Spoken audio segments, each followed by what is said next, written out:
when I look at Washington, I see it in unprecedented times. I see the layoffs and discharge of tens of thousands of federal workers, and now some of that is being challenged in court.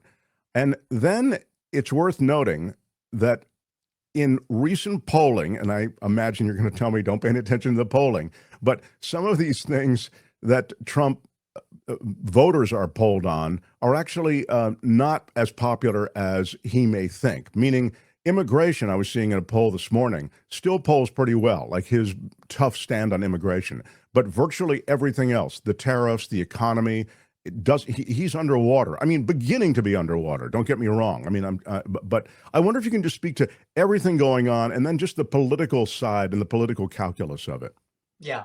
Okay. So I heard the Lutnick conversation a little bit before you brought me in too, Mark. So let me do this. Let me break this in half. Okay. By the way, polling is significant. Let me get to that second on the political side. Okay. Okay. Okay. Let's start with the hard metrics of the economy first. All right. Let's start with inflation. Let's start with interest rates. Those are the two big drivers. Well, in inflation, I'm just going to use inflation as pricing more generally, gas pricing, food pricing, everything. Okay. Those numbers are very important. They drive everything politically. I mean, let's go back to the now world famous, not just nationally famous, Is the Economy Stupid in 92 with the Clinton people. I mean, those numbers are one of the two things, along with the border, that most observers believe are what did in Biden and Harris last year. Those two giant sets of numbers, inflation/economics, and the numbers of people who have come across the border, right? So those numbers are very important. And we're going to know, Mark, we are going to know in the next 6 to 12 months, does inflation go up or does it not? All right. And does interest rates come down or do they not? I mean, the feds put a pause, as you know, on an interest rate cut because they say they're concerned about inflation. And if those numbers this time next year, that is inflation, if it's not better, and especially if it's worse, or if interest rates go up and don't go down, that is going to have calamitous effects on number two, the politics. And this is where the polling comes in. Because, look, I mean, Democrats are already now, Republicans are too, by the way, looking at individual House races around the country. Where can we pick up? Where can we not? Dems right now, they only need 3 seats out of 435 to flip that chamber. So these numbers, the hard economic numbers and the polling numbers, both now and especially a year from now, Mark, are going to be exceptionally important to everybody across the political spectrum. And, Trump's agenda 15, 16, 17 months from now, when that election happens next year, could be vastly different than it is now. You think he is sensitive? And I know there's no way for you to really know this, but based on just your study of him, and we had an entire administration under his control, he is sensitive to political trade winds, which way they're blowing, right? Oh, I think his people are very much that way, and he is as well. What's interesting, and both sides do this, but at once, if the polls aren't good for them, well, we don't pay any attention to the polls. They do. Of course they do, and they have their own internal polling on. So Trump loves to, not only state, but we know this, inflate poll numbers when he says they're good for him, and negate them or says it's fake news when they're not. And most politicians do this. He's probably the grand master of them all when it comes to this stuff. All right, but they know, and he knows very well. His people are not idiots. I mean, they know that, again, this time next year, if those polling numbers are looking bad going into that midterm election and he loses control of that House, it's game over in terms of any major moves in the last 2 years of his presidency. He's certainly been able to do a lot without the House. I mean, sort of just allowing the executive to do what he wants seems to be the coin of the realm in the House right now. They are completely, it would seem, I mean, up to and including, and perhaps first off, the hiring or the inclusion of Elon Musk to reshape government. I mean, it's unlike anything. I mean, if Biden had just brought in some guy, a rich guy, I mean, George Soros, and said, George has great ideas. We're going to have him look at efficiency in government, and there are going to be some changes. And all of a sudden, he started, slashing and burning the way it's really been done in a kind of a reckless, wanton fashion. And I say that not again as a partisan, but because that they're trying to claw back a lot of the people that they let go. So I mean that lets me know it's not being done a very in a way that would reflect any kind of perspective that's healthy. So I'm just wondering, gosh, when you talk about the House, I wonder to what extent you're probably right. Like if he loses control of the House, that is to say, he and the GOP, then you're going to have a House majority that will step up. Is kind of what you're saying. Oh yeah, totally, Mark. And they're going to step up in all the ways we've seen in the past, right? Number one, people need to remember all fiscal measures begin in the House of Representatives. That is the budgeting process starts there. And let's just parenthetically give Mike Johnson some political kudos. He's pulled some rabbits out of his hat in the last couple of months to get, for example, that continuing resolution through. I mean, that thing was on its, death on his deathbed, and then they pulled that thing out of the fire and it's passed. But make no mistake about it, despite the executive orders, which of course the judiciary is now wreaking havoc on all these executive orders, leading to what you're talking about, Mark, which is having the administration having to reinstate a lot of these people, having to bring a lot of these people back because of these judicial decisions, or at least temporary ones. But the big kahuna sitting out there is this massive, comprehensive piece of legislation the Republicans desperately want to get passed ASAP, yes, through the House and the Senate, to deal with Trump's tax cuts, making those permanent, making the border changes permanent, changing some significantly energy policies. That's the big thing sitting out there. One gigantic, sometimes they call it the mother of all bills, right? Or this big, beautiful bill, whatever you want to call it. Or in the Senate's case, they want to do it in two bills. It doesn't matter. However it happens, that legislative package is absolutely vital to put in place on a permanent basis a lot of this stuff, because otherwise, as you know, Mark, executive actions can be flipped on their head just 3 years from now. So that's the reality of it. And the thing about it is, Republicans themselves are nervous. You're starting to hear this a lot more in both the House and the Senate, especially people in swing districts. There's more swing districts than there are swing states coming up next year. But the reality is, they are watching very carefully the polling and the response they're getting from their own districts from people who are saying, wait a minute, we want cuts, but let's not do this in a crazy way. Okay. Let's make some sense about how we do this. That's what, by the way, you hear Lutz, and he was on the air the other day with some of his polling and focus grouping. And that's what he's saying is that, a lot of Americans, not just the Trump base, say, yeah, we like some of the big changes. We think federal government is too bloated, but don't be ridiculous about it. Do it in a systematic way that, yes, indeed, some has a measure of compassion attached to it, as well as fiscal responsibility. Talk to me. You watch California so closely, and I think it's instructive. We have a lot of viewers who are not in California, but I think it's instructive because it is a state that's always been on the cutting edge. It's a single party control, really, and it's not the party that's in power in Washington.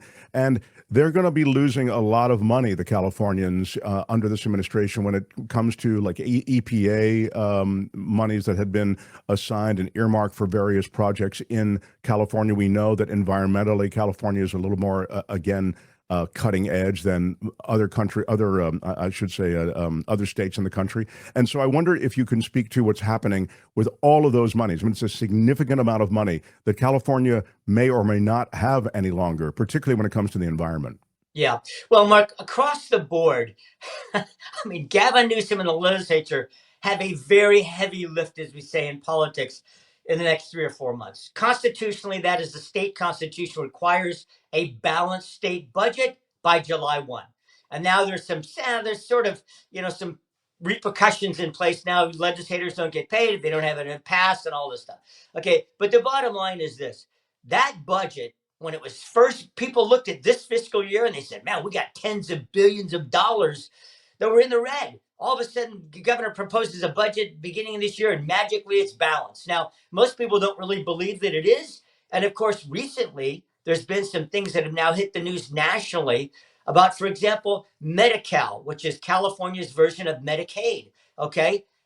Governor said we need a $3.5 billion loan to that program, he told the legislature, to keep it fiscally solvent for a couple of months. Now he said I need another $2.4 billion between now and the end of the fiscal year on June 30th to pay all the bills. Well, you're talking $6 billion right there in this fiscal year. Okay. So, and that's just in medical care. And there, some of that's associated with the fact that the California legislature, starting under Jerry Brown as well, 10 years ago, started including undocumented folks in their eligibility for Medi-Cal. It's remarkable to look at these numbers, Mark. Half of California children are covered by Medi-Cal.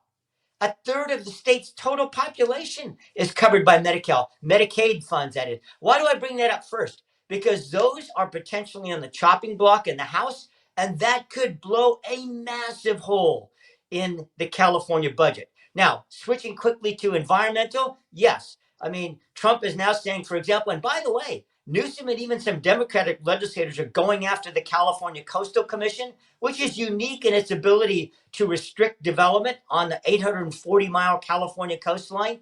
And they're It's notoriously difficult. yeah, and it's far more powerful than any other entity like it in other states. So there too, Trump has said, we're going to withhold some of this LA rebuilding money if you don't reform that, because there are many people who believe that even if funding gets out there, the Coastal Commission could take years to approve some of this rebuilding, especially in the Palisades. Yeah, that's extraordinary. That's a nice kind of round the horn on what's happening. And I hadn't even thought of the Palisades money, but that is, it would seem, being doled out with contingencies, which is something that they had talked about. It's interesting because, again, I feel as though as a blue state, California is maybe owning a lot of ire from Trump and his people who see things really red, blue, purely. California is owning a little bit more of that hostility than perhaps other states might, facing down similar disasters. Well, the reality too is just sheer raw numbers, Mark. I mean, 10% of the US population is in California, okay? And a massive part of federal spending, thus, comes to California because of that, right? I mean, the amount we get from Medicaid is far bigger than other states. Why? Simply because of our population numbers, right? And the size and scope of the industries that also are affected. Most people don't know, for example, that California is by far the largest agricultural state in the union. 150 different products that, you know, have billions and billions of dollars of not only income into the state, but trade impacts. A lot of California rice goes to the Far East. A lot of people don't know that California rice gets shipped to Asia. Yes, it does, because it's a specific kind of rice. So there's just a lot of things that people don't realize that California, you know, in the past and increasingly will be so now, aerospace dollars, new big Boeing budget for this new F-47 fighter. How much of that is going to go to Southern California? I mean, there's just a whole host of things that, you know, California draws from. And so that's why it's often under the microscope, especially fiscally. I like a man who knows the different kinds of rice, by the way. Gary Dietrich, everybody.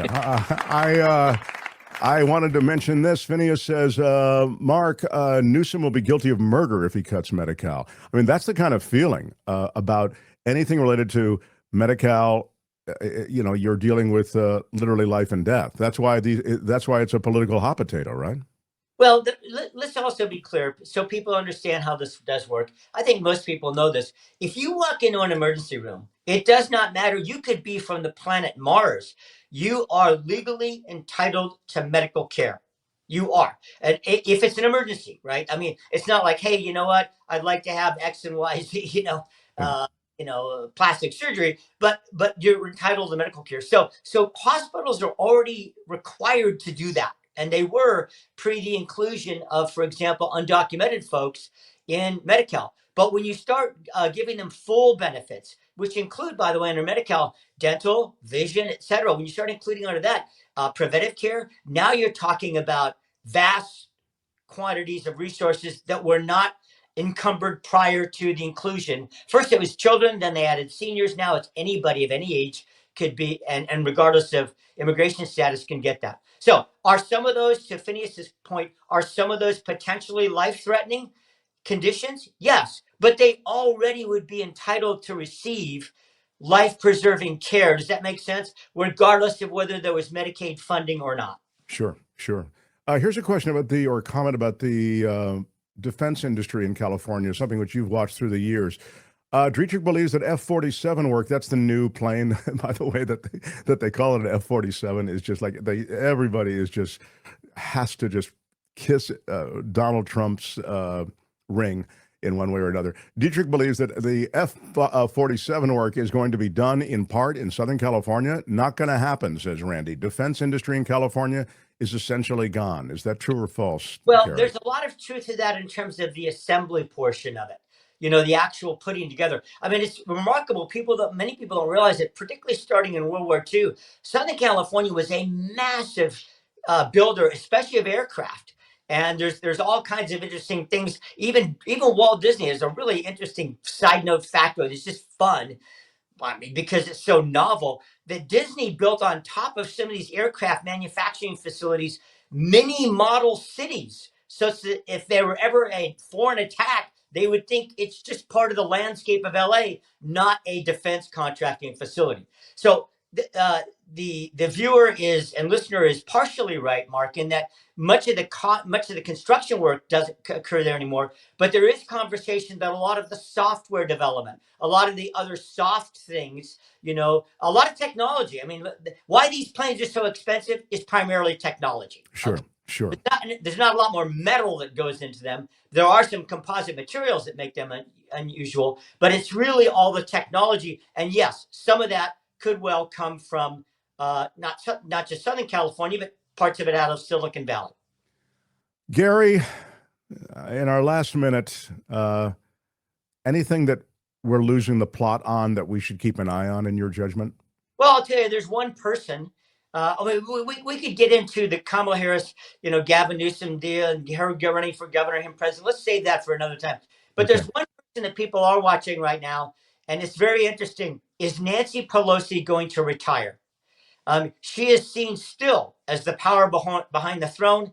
Most people still say she was the linchpin in Biden dropping out last year. And many people say that even if Democrats take control of the House next year, she needs to be whispering in Jeffrey's ear, this is how you do it, okay? This is how you wield power. In fact, she's come out even in the last week saying he needs to use his power more strongly.